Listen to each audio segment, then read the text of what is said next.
This video will help you to understand the basic day-to-day principles of economics.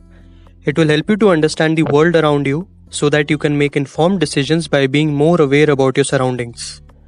I will talk about Gregory Mankew's 10 principles that will give you an overview of what economics is all about.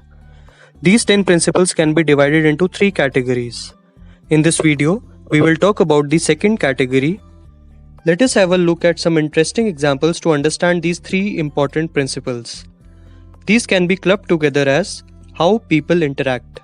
They will tell you the importance of trade, the importance of a market economy, which means that sellers and buyers should be left alone to deal with each other.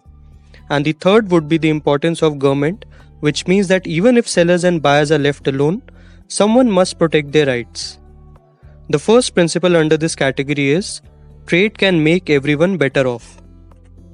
Trade between people or countries is not like a sports contest where one side wins and the other side loses. Trade between two parties can make each party better off. Your family would not be better off isolating itself from all other families. If it did, your family would need to grow its own food, make its own clothes, and build its own home.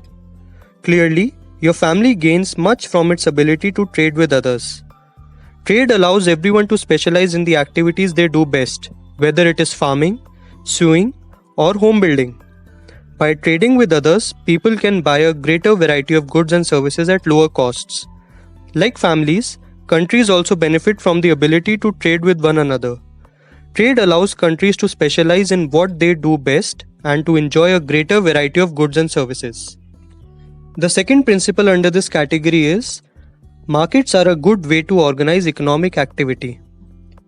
Most countries that once had centrally planned economies have abandoned the system and are instead transitioning or have completely transitioned to market economies. Based on IMF's report that came out in 2000, these are some examples of countries that are transitioning away from planned economies. The primary reason due to which planned economies fail is the lack of information regarding market demand.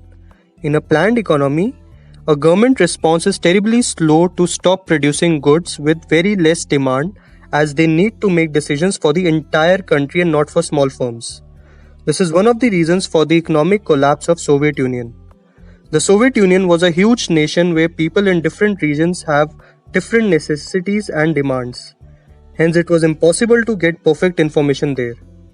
In a market economy, the decisions of a central planner are replaced by the decisions of millions of firms and households. Firms decide whom to hire and what to make. Households decide which firms to work for and what to buy with their incomes.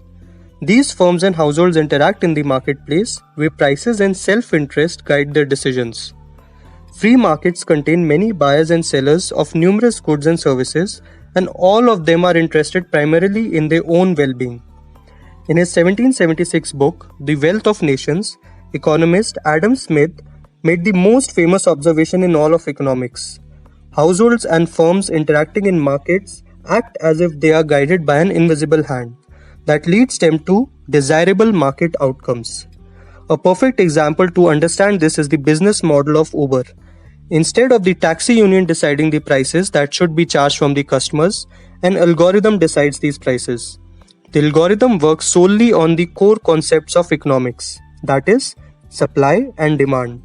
The unregulated Uber has completely distorted the regulated market of traditional taxis.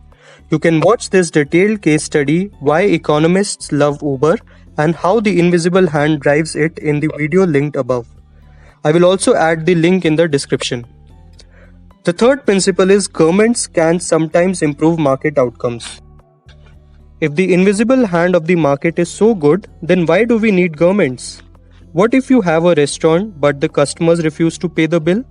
Or if you have a jewelry shop but now and then there is a robbery in the shop? What if you are staying in the rented apartment and the owner asks you to vacate the apartment overnight?